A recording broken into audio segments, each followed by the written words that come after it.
Okay, so we are live now, Miss Karrie. So Yeah. welcome everybody to the Theta Healing Power Hour and our weekly time here at 1 p.m. Central Daylight Savings Time or Standard Time. I'm always confused on that. And I'm just really excited this week to be featuring Karrie. And just a reminder, what we're going to be doing is I always feature somebody new that has something that's so relevant and important for us to hear. And they're going to be telling us what they do, their story, and then I'm also, telling you who I am, which is a Theta Healing. I'm Brenda B. Bailey. I'm a Theta Healing master as well as instructor. And at the end, we are going to be doing a little bit of Theta Healing work around what the biggest challenges are for her sector, for the people that she works with, who she comes across.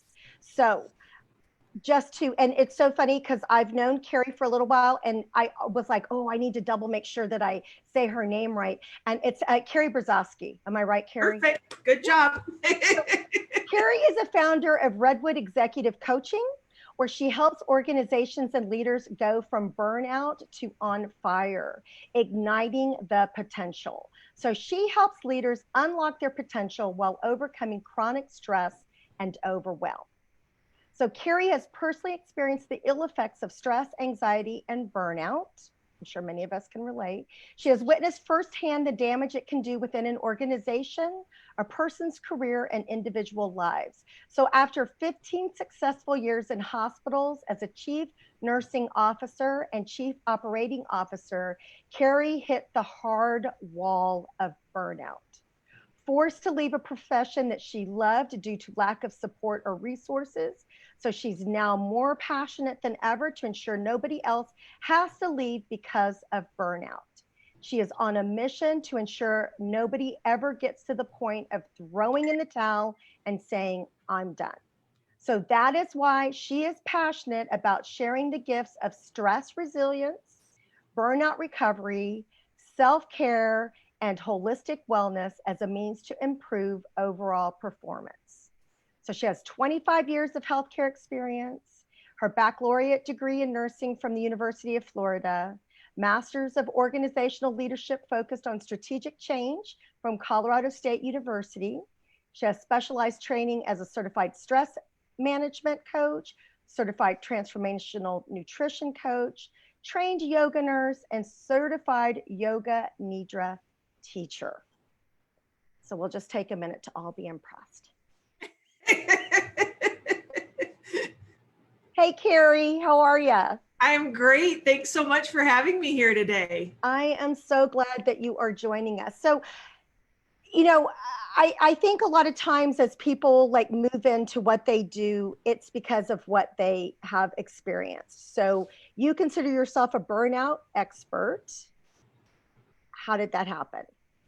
Well, I wish it would kind of, you alluded to it there, but I wish it was this grandiose, ooh, I had this epiphany and ooh, I wanted to help all these people.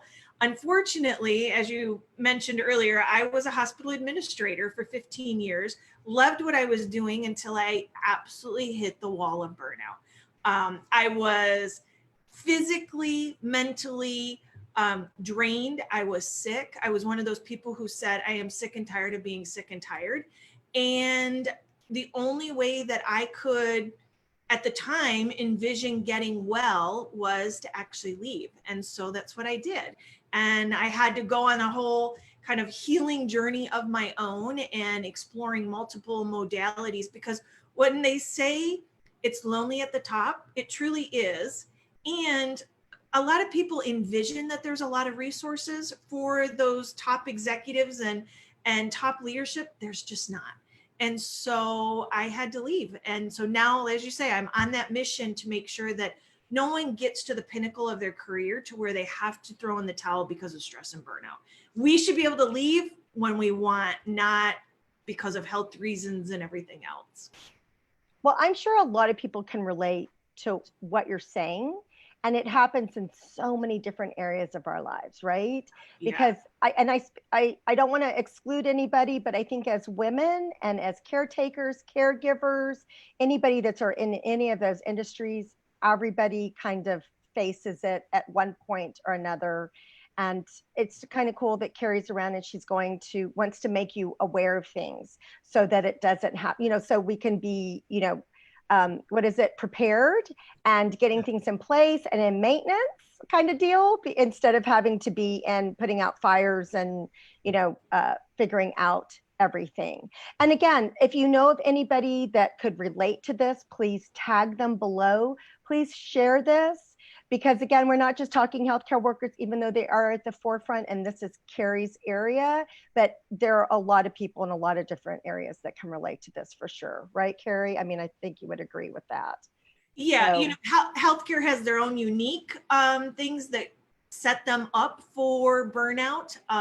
But really, it doesn't matter what you do. The strategies to ensure that you avoid burnout, taking care of yourself, all of that, it hits all of us. It's not like, ooh, I only zone in on these people. Ooh, I only hit these people.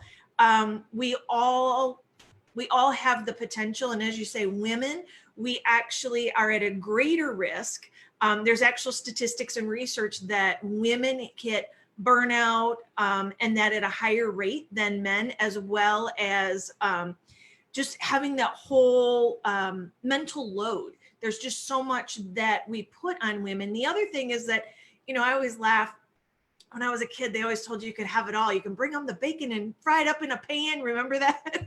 The problem was we could do it, but somewhere along the way, things didn't get taken off our plate. And so we have this, we don't have plates anymore. We have platters.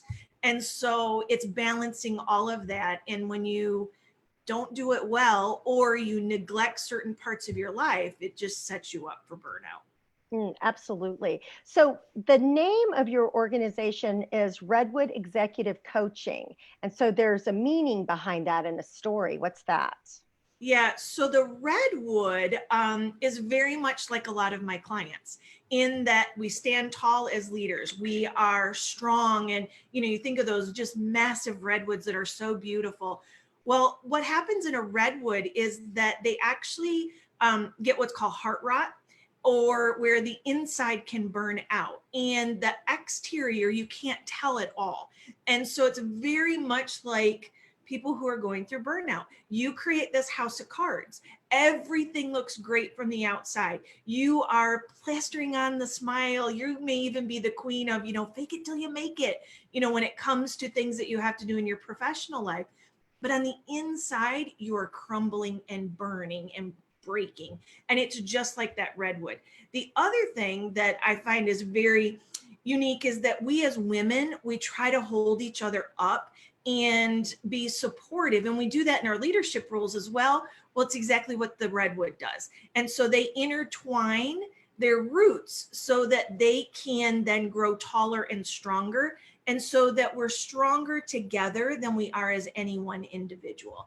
And so to me, it was just that leadership analogy of what we go through, being strong, burning out on the inside. Everything looks great. We look big and strong, but really we're ready to crumble. Well, I think, it's that deal for all of us.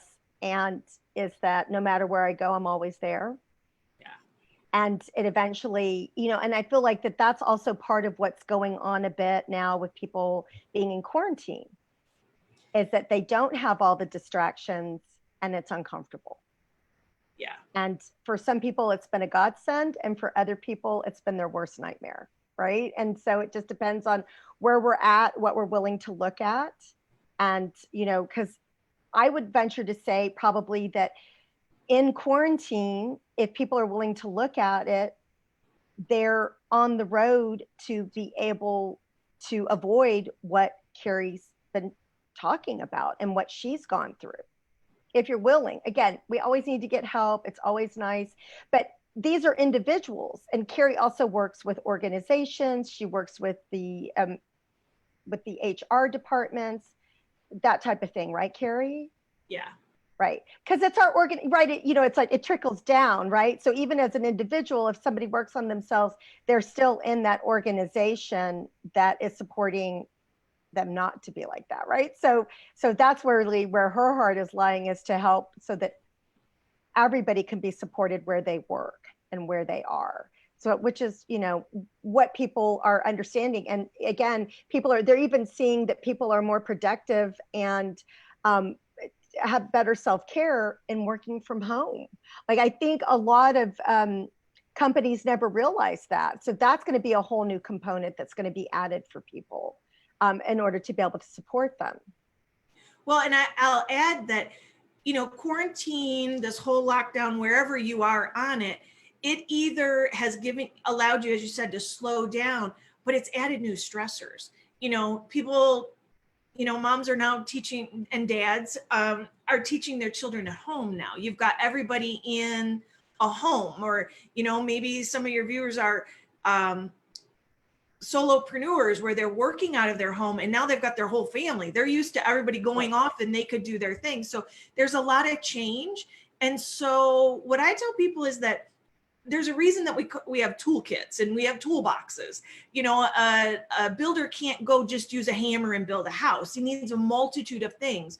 Well, we need a multitude of things in our tool chest so that we can survive. And what used to work may not work today, and you may need something different. And I always say the tools work until they no longer work anymore. And so, it's just like, I loved peanut butter and jelly until, I just can't stand it anymore. Right. And so you evolve, the things that you need evolve. And this time, if you look at it as being open to the change instead of being forced into your home or forced to do this, or, I can't do this, that you can look at things a whole lot differently and not get quite so stressed over it. Absolutely.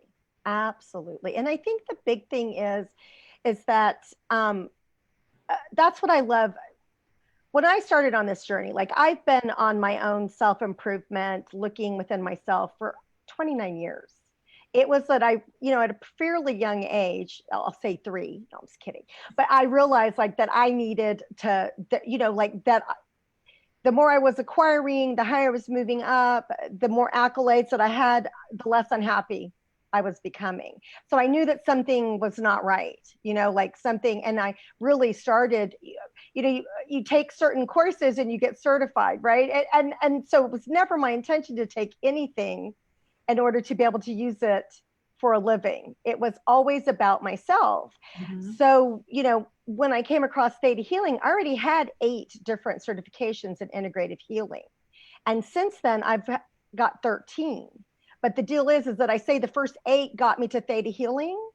And then the other 5 have just confirmed to me that ThetaHealing is what I want to be doing, that I can do it all with ThetaHealing. So I think it is true. Like, we are, I often will have students say to me going, well, I don't have your background. And I said, well, thank goodness. Let me shorten it for you. You don't have to how messed up I was. Yeah, exactly. It's not because it's not like a degree or something. It's really not about that. It's about, like, that's how much I needed in order to be able to come to ThetaHealing. I said, good for you for not having to have to do all that to be able to come here to do this, right? So it's not, in this way, it's not a good thing, although it does look good in black and white. That's the only thing it looks good in, right? And so, so I always have to laugh with that. So we know that this is your passion. And when we are addressing, stress and burnout, but why, right? It's such a big issue. Yeah, it's covered it, but anything else you want to add to that? Yeah, it is a huge issue, and it's affecting more and more people. And even before our current, we'll just call it chaos, this, disruption of our norm that we have been accustomed to. About 80% of people say that stress and burnout were affecting their lives. They had symptoms of it. The top 6 causes of death in the United States, actually, stress attributes to. So heart disease, cardiac issue, well, that is heart disease, cancer, all of those big things that we think about that people die in the United States, stress amplifies it. And for any of your viewers that are nurses and in healthcare, nurses actually have the highest mortality rate of any other profession. So they're the people taking care of people, but they're dying at higher rates. Right. And I believe a huge portion of it is because they don't ever get the stress under control. They shove it down. So I share that, and I know that you don't have all nurses, but if you can learn from the nurses, if you can learn the steps that they take, that it's important enough for them, you don't ever have to get to the point that they do. You know, when you're taking care of other people, you have to start taking care of yourself, because the shoving down of our feelings and emotions, which is a lot about what you do, that unlocking, you know, free yourself from this. You don't have to carry that crap forever in your life. You can, you know, and I've had a couple people, you know, I don't have to know why it bothers me. I just know that it does. And we don't always have to have all the answers. Just know that there's a better way. And so I think being open and just like be able to realize that you are important, and it's okay to take care of yourself. It's actually needed to take care of yourselves, because like I said, those top 6 causes of death are related, you know, stress impacts it. Absolutely. And Stress the is, thing is, right, is that what people don't understand is it's like, it's not like stress is this diagnosis. It's like you have stress and then it affects your immune system and then it affects your white blood cell count. And I mean, there are so many physical aspects that happen as a result of stress that contribute to these, everything that she's mentioned, right? It all comes down, and your immune system is so important. And again, it's been so, we've had this big awareness, right? Because we're dealing with a virus. But we have these big things that are going on that people are looking at and going, oh, you know, I need to look at my stress. I need to look at my immune system. I need to look at, and that's what I love about Theta Healing is that, you know, like if you look up Theta Healing or if you read the book by Anna Stabal, she talks about like how she, you know, healed herself physically, right? Had 3 young children at home, made a deal with God, so to speak, and was like, if you can help me do this, I will teach people how to do this. And so Theta healers are just like everybody else. We have all our niches, right, of what we work with. And my favorite area, because of the journey that I've been on and what I've been working on myself for 29 years, is I love to look at the spiritual and the emotional aspect of it. And a lot of people come to me and we do this, and then they'll get back with me and go, oh, I went to the doctor and we lowered this medication and we got off of this medication, and it was never our focus. And people just don't understand, because what I've gotten, my deal is that if this is the focus, it's not what we need to be focusing on. If people are looking at like, what is it physically that they want to look at? It's like, oh, there's so much more to it. So when somebody has my interest session with me, they're like, oh, but I wanted to talk to you about this. And I'm like, oh, but we need to look at all of this, right? Because things are so multifaceted. And that's the same thing. And what I find, you know, like when you're looking at like a nurse, that type of person who has that type of belief system, who is drawn, that like that's their calling, right?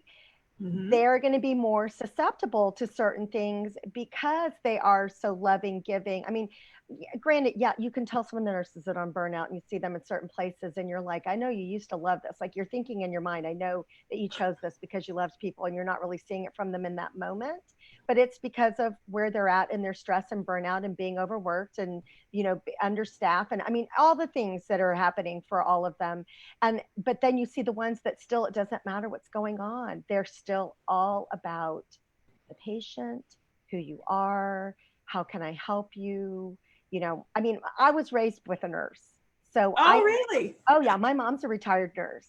My family has a medical background. So I have a special place in my heart for any doctors, pharmacists, nurses.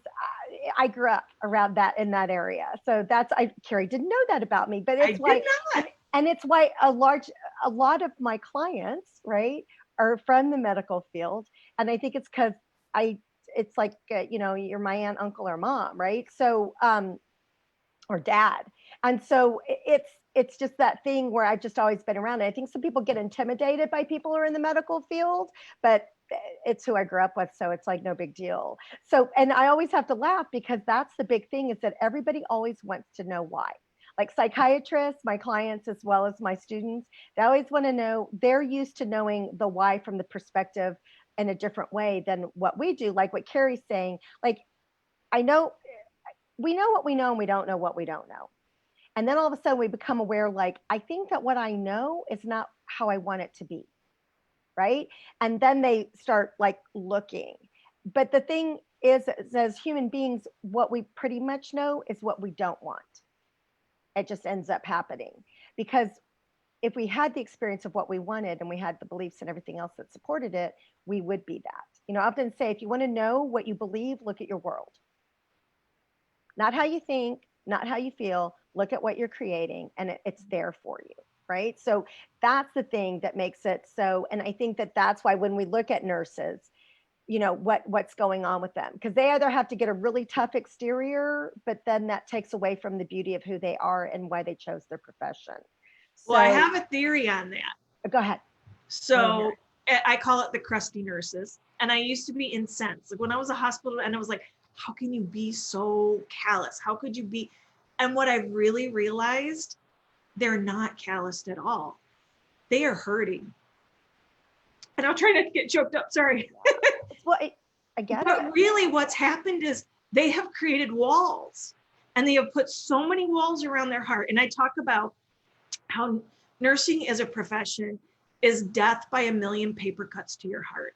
And every single time a patient comes in that has a negative outcome, regardless of whether it was something you did or not, or like little kids always get to us. Those, you know, there's times that we really connect with elderly patients, you know, whatever it is, and they die, or they have a negative outcome, or there's not enough family there. Like this whole thing with people trying to care without family around is extremely emotional for nurses, because they want to then become the family for these people, because no one should die alone. And so that's this whole new moral injury that's going on in the profession. And it's really, it's they've created this wall to survive. They've created the wall so that they can create the separation of, I don't take that home to my family. So it's not that they are crusty nurses, as I used to call them. They're walled up nurses. And it's being able to help them break that wall free so that they can be the nurse that they really want to be, because they're afraid. I can't go and do the things that I used to do because it hurts too much. Well, I always used to have a joke with friends who were friends of nurses. So no offense, Karrie, but it's pretty hard to offend me. we would always joke and saying, you know, I found like some common denominators, and one, we weren't allowed to get sick. Like it wasn't okay to get sick, right? Because they were already caring for the sick, so they didn't have time for you to be sick, so it wasn't okay. So we were, you know, like we rarely got sick because it wasn't okay. And if we were, you know, like given like this is what you have to do, because she was either working or, and this was when we were older. My mom was a stay-at-home mom, you know, when we were younger, and she was like the school nurse at the Catholic school that we went to when we were kids. But but that was the thing. It's like, you know, you just didn't get sick. Like I had perfect attendance. I pretty much all through school. No, my sister was a little bit, she always got affected like in the spring, but I think when the seasons changed. But and that was just like an annual thing, be like, oh, she's gonna, you know, it was like kind of like clockwork that she would get it. But for the most part, we were really healthy kids. Because well, and if you had to be like about bleeding to death before a nurse is going to take you to the hospital. Oh yeah. Like, oh no, my dad would be the one who would take us to the emergency room. We played sports and things, so if we had injuries, because my mom would be like, oh no. Mm-mm. And again, I'm sure it sounds like horrible or whatever, but it was just how it was, you know, it was just what the deal was. And it wasn't like that she was this horrible person or whatever. It's just that. And when I actually had an injury as an adult, like about 10 years ago, that my mom had to help me with, I said in that moment, I fell in love with my mother. Aww. I got to see who she was as a nurse. And I just thought to myself, wow, her patients were lucky. You know, how blessed they were to have her. How beautiful. Yeah. Oh, yeah. And even because I had to do like follow-up, and I actually healed quicker under the supervision of my mother, which was the exact opposite. They were like, no, we can't have you do this yet because it'll take longer. And I'd be like, no, it won't. And even like the head nurse said, well, I wonder, like, why do you think that is? And I said, do you pray before Because you, she loves you. I mean, you that's know, the thing. We yeah. we send so much love through our hands and our eyes and our face. And when you connect and somebody feels loved on the other end, of course they're going to heal faster. Well, my mom even did this thing where before we got started, she'd be like, okay, let's say a little prayer. Mhm. And I'd be like, I thought to myself, is this what she did with her patients? And I'd be like, okay. Some of And them she probably did. I even said to the gal, I said, well, do you pray? And the nurse said to me, she was the head nurse, and she laughed and she said, no. And I said, my mama does, you know? And it was so true. And I would just be, we had like this little ritual that we would have to do. And on wound care, it was wound care, and that was her area of specialty. But yeah, it was really touching and loving. And I just absolutely was, I was sorry that I had to go through that experience. But again, through any experience that we have, there are some gifts. And that was one of the gifts of that, was being able to just sit back and just be able to really see who my mom was professionally and who she was, and like why I could never be sick, right, when I was a kid. And it was worth it. So let's see. We're going to look at what are ways that people can reduce their stress and what help is out there for them, Karrie. So I like to give two things. One we've already touched on, and that is self-care without guilt. It is taking care of yourself. You know, if you've ever flown on a plane, you know, they always tell you if the oxygen mask comes on, you got to put it on you before you help somebody else. You know, and we have the, you know, you can't pour from an empty vessel. There's tons of little cliches of what it is, but truly, you have to take care of yourself, and you have to do it without guilt. Moms, women, nurses, probably the worst at it. But we've got to start making ourselves a priority. The other thing, so this is like we get on a soapbox for just a second. If you have children or you have people who you want to aspire to come into your careers, you have to start taking care of yourself, and you have to stop making your career look like it's this martyrdom that you've gotten to at this leadership role, and I got to do this and I got to do that, and I'm so stressed, and I have, you know, meaning. Stop talking like that. You know, stop thinking that being busy is a badge of courage. You know, taking care of yourself, recognizing yourself. And maybe it's a hard step for you, but start looking at the people who do it around you and acknowledge it. Acknowledge that one person that always manages to take their lunch break, but still goes home on time. Think about that. You know, when was the last time you, instead of resenting that these people always go to lunch together, start looking at it as, wow, they go to lunch and they get their work done. Imagine that. Take a little break in the middle of the day, and then you'll be able to be productive in the afternoon and get things done. The other one, so that's, you know, self-care without guilt. The other one is a good night's sleep. And I think way too often that we as a society, again, we have created this busyness as a badge of courage. The busier I am, the more booked I am, the more I have to do. And now maybe you're not, you know, physically going here and there.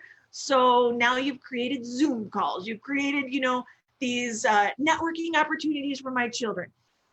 Just slow down. Make sleep a priority. And when I say make it a priority, think about, for anybody who is a mom, when your kids were little, you would move heaven and earth to make sure they got a nap.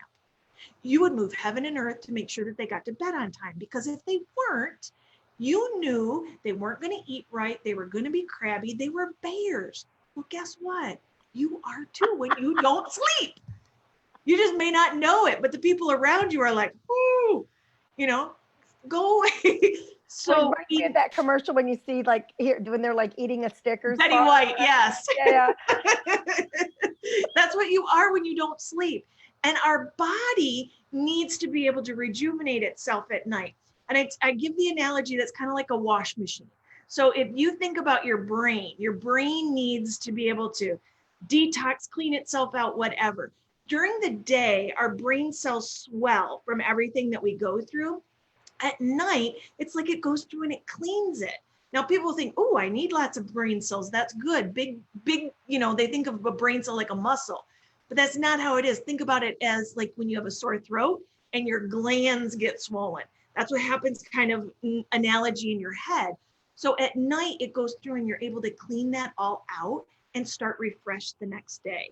And so getting a good night's sleep can be one of the biggest things that you can do to reduce your overall stress. So stop leaving it to just whatever's left, because chances are, if you've multitasked and you think that you're going to, I'll just pull an all-nighter, or I'll just do this, you'll end up being less productive than if you would have just gotten a good night's sleep, made it a priority, and then go about your day. Plus, you'll be a whole lot more fun to be around. Absolutely. Oh, absolutely. And that, again, like she was saying, that's when the body is, you know, healing. Yeah. It's, it's We have in all we have to aspects. slow down to let our body process.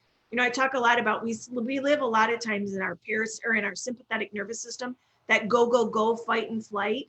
And when we do deep breathing, or we create stillness in our life, or you get good sleep and you're just really relaxing, you're going over into your parasympathetic nervous system. And again, that's where your body can heal from what you put it through for the day. Absolutely. And I think that that's what's so important. I mean, again, being raised by a nurse, right? Former workaholic, me, right? Because what was modeled to me, right? As I 85 years old and she's still a little ever ready bunny, right? Like this quarantine, no bueno for her. I know we're not going to lie, but I've never seen her house cleaner. I've never seen her yard look better, because she's just doing all these little projects around the house, because normally she's in the streets. She's on the go.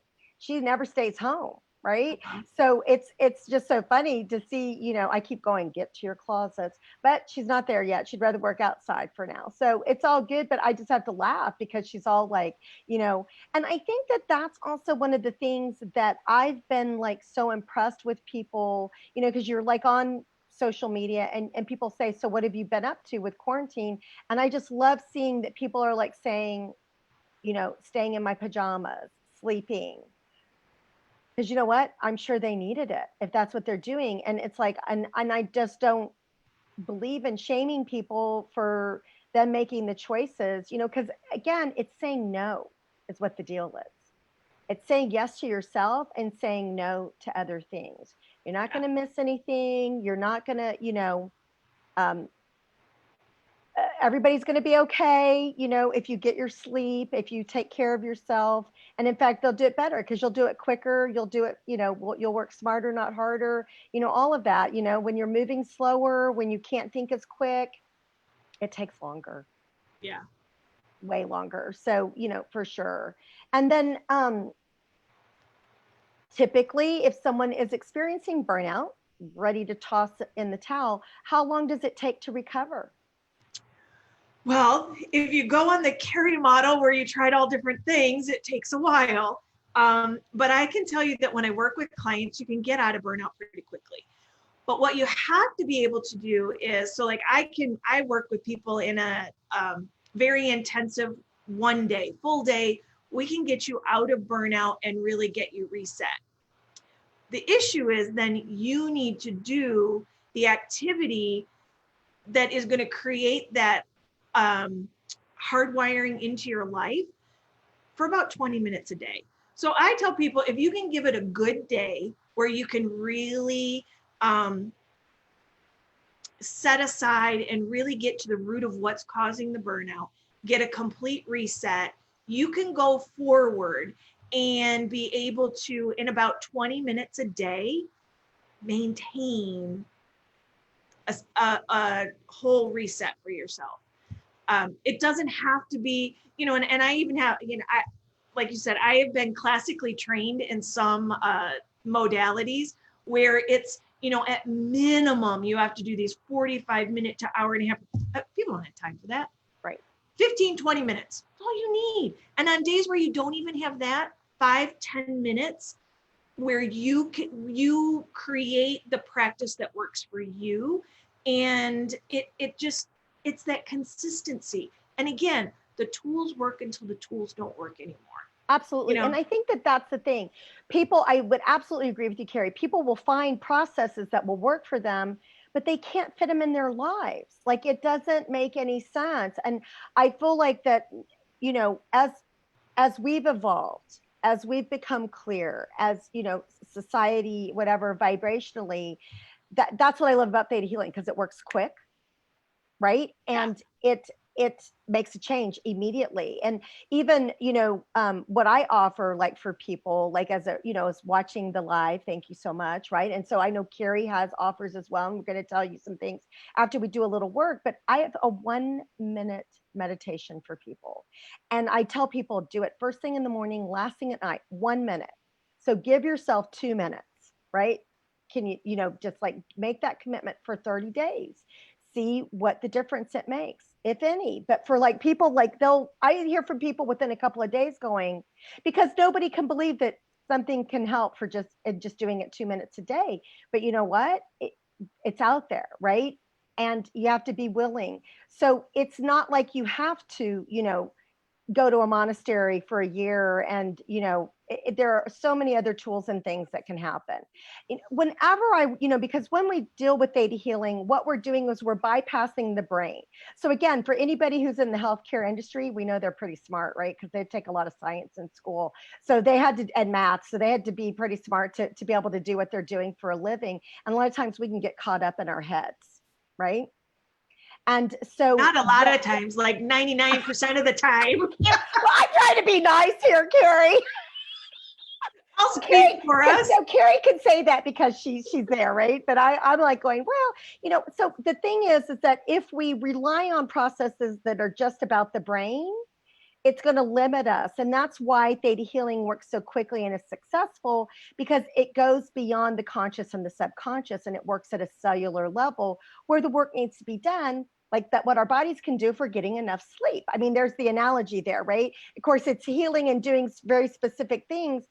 Our body, because again, for those of you who've never had to take anatomy and physiology, I'm telling you, when you take a course like that, we're like, I like whoever designed us, right? Whoever you believe in, right? To be your higher power, like, wow.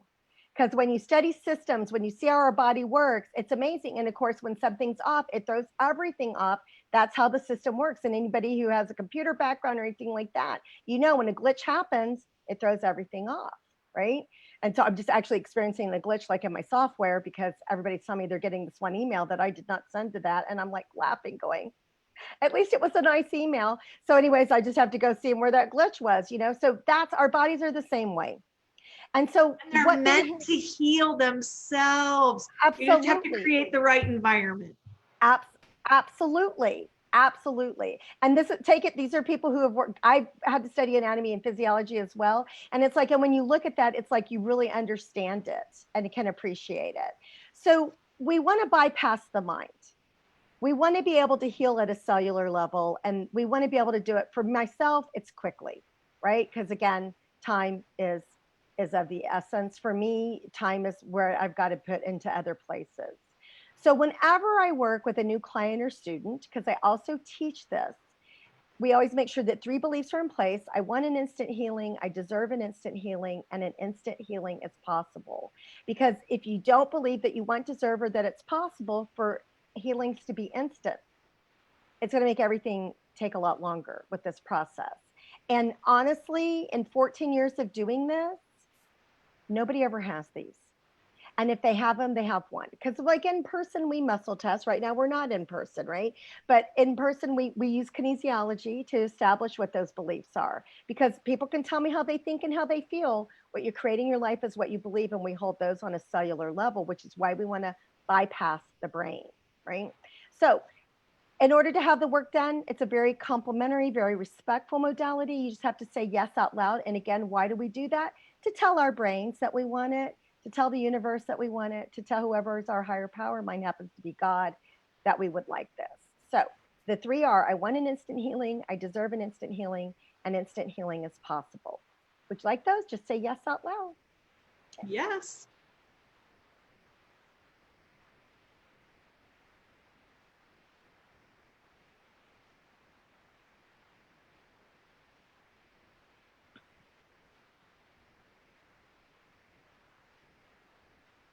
And keep in mind, just a reminder, If you're watching this in a replay, you get the same work. It's not like you have to watch us live, even though we appreciate everybody who is watching us live. Thank you.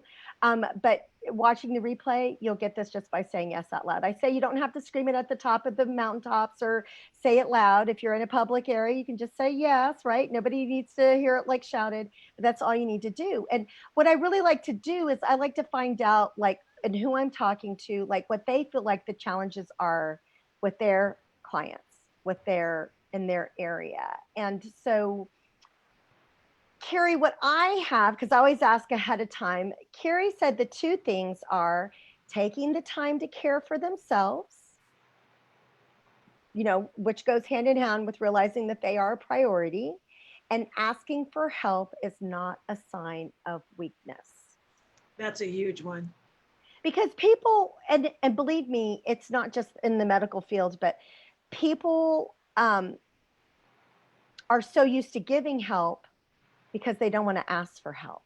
It's almost like it throws that balance out. So they keep giving, but to not receive. And yet, the biggest compliment that you can give and the biggest way that you can actually be in that act of reciprocity is actually receiving. Right? Well, I heard a beautiful quote on a podcast this morning. I can't remember who I was listening to, but she said, when you don't ask your friends for help, you're not allowing them to be the friend they want to be. And I thought, how beautiful is that? People want to help us, and they feel like you don't think they're that much of a friend if you didn't even ask them. Like, why didn't you ask me? I would have helped you with that. Well, I thought you were busy, or I thought you were this, or I thought, in our work professions, why didn't you just ask for help? Well, I did. Really? Like, you didn't trust me that I would come? And you think about it, well, if they asked me, I would go. Right. And so we need to not realize that asking for help, like you say, it's a reciprocal thing. And the people who give the help are getting as much out of it as you receiving the help. When we're doing like this group work, like what I always tell people, I always believe that things come from trauma. Right? We get these habits out of trauma. Most of us don't realize what the trauma is because we can inherit it. Like from a theta healing perspective, we can inherit it. We can bring it in with us, and then we create how we live our lives now. And we just keep reinforcing it. We carry it in with our soul. It's in so many different levels. And so what we want to do, we always say in dealing with trauma, we remove the free floating memories from the original event, right? That's how I do it.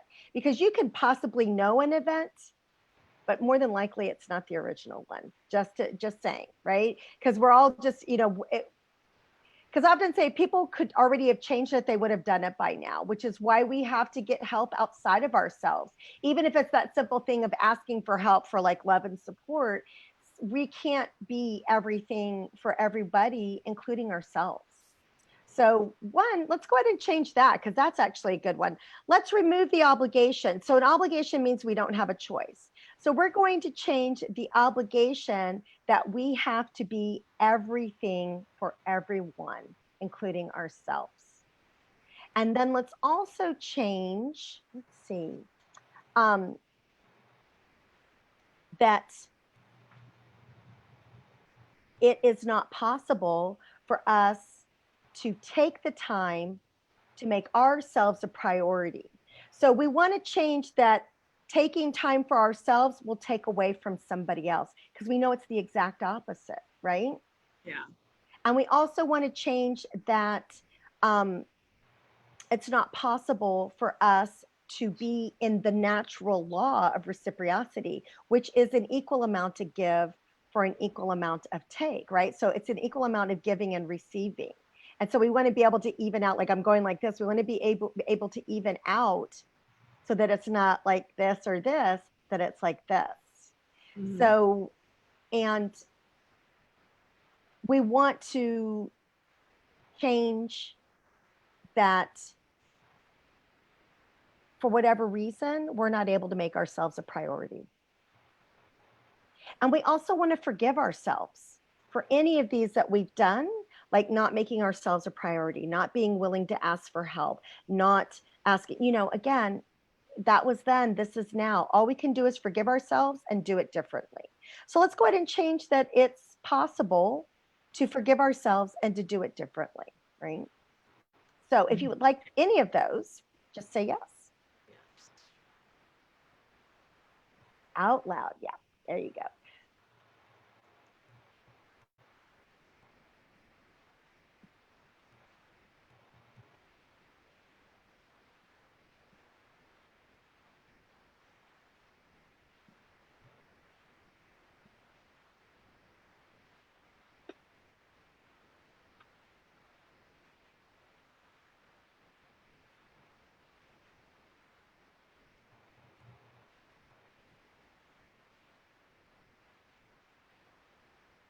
And then the last one, and then we'll get to hear about like all the good information that Karrie wants to give us and things that she wants to share with us, is just the obligation to care for others at the expense of ourselves. We want to change that. Okay. So if you'd like that, just say yes.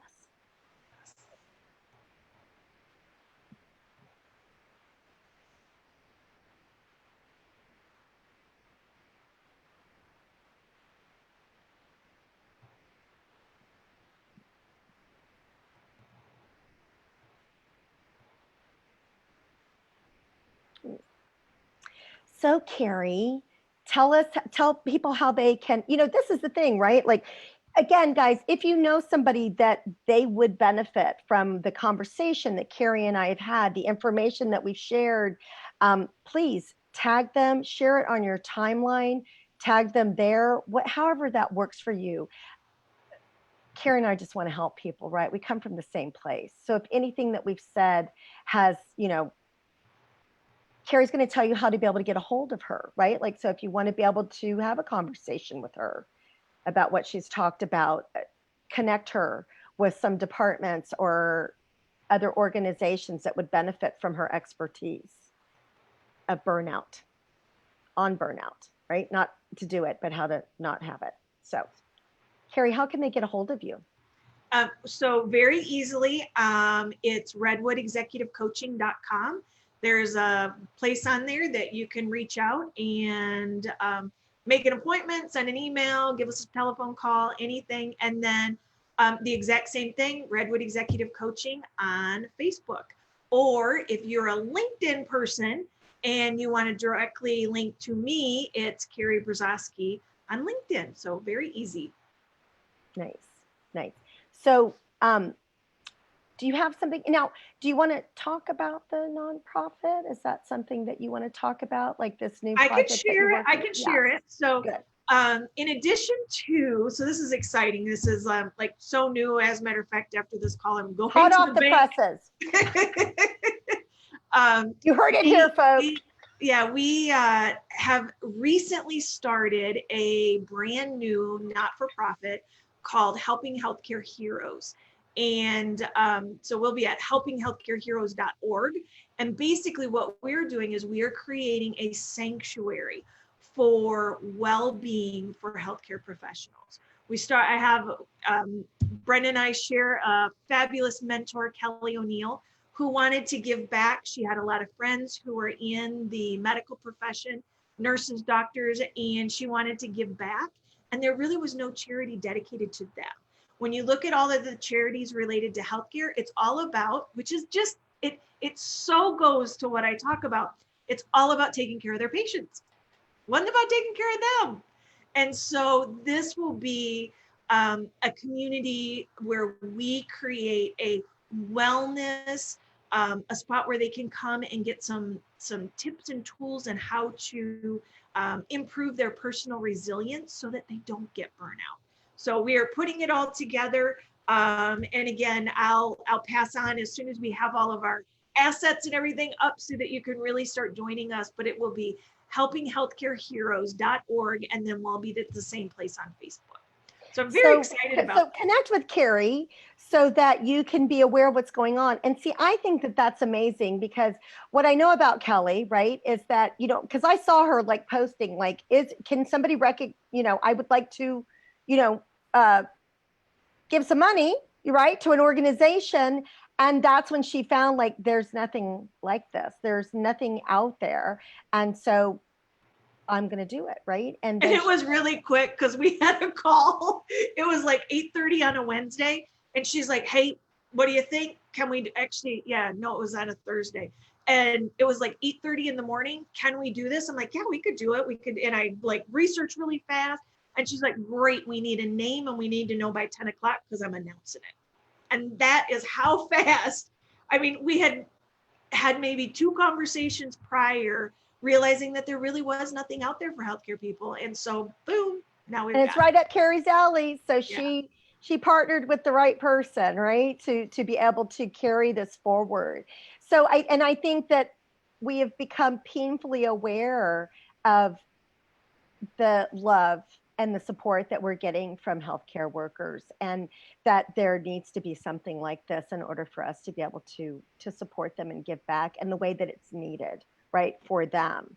And again, we don't always know what's best for us. Sometimes there has to be an outsider going, okay, this is what needs to happen. So that's absolutely amazing, and we want to be able to support them. Was there anything else that you wanted to share with them, Karrie? And again, we'll post links in the comments below so that you know, like, don't have to be like writing, like, you know, and you'll be able to find it. So, like we said, most people don't have time. That's one of the things. But I do have a free gift for any of your listeners who want help getting a better night's sleep.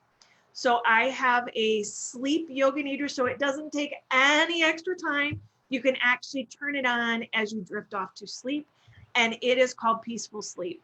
And so they can go to redwoodexecutivecoaching.com/sleep, and they can get their free downloadable. I think it comes in an MP3 and an MP4. I don't know. You could download it. MP3. You'll be It's happy. an MP3. So yeah.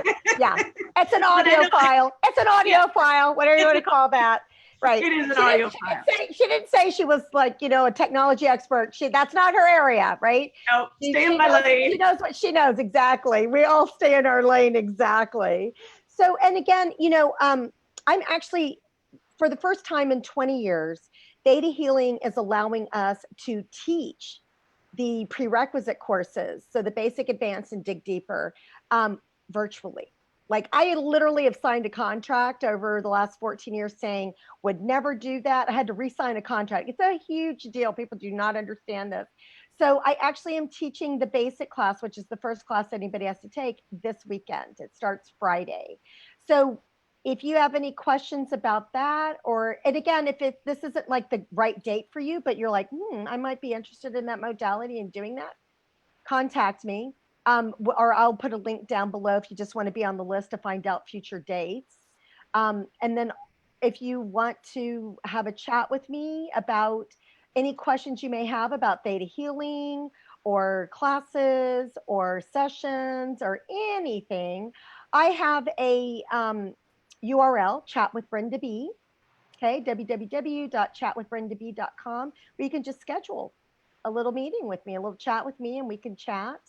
And I also will also have that for that free meditation, the 1 minute meditation. Although Karrie sounds kind of yummy at night, just going to sleep with it, because it's kind of interesting what happens when you do like what Karrie's talking about. If you combine the two, that's a great twofer. I mean, really. And it's all free. It's all free. Take advantage of it. So, Karrie, well, and then let me go ahead and mention who I have for my next week guest. So same time, same place. It's always Wednesdays, 1 p.m. Central Daylight Savings Time, Standard Time, whatever we want to call it. Figure out, you know, convert that to whatever the time is today. Yeah, it's ending right now. So just know an hour before this. And again, if you replays, you can always catch the replays. And so many of you do. And so I appreciate that. Share it. But who I have next week is Wendy Sterling. So you guys will love Wendy.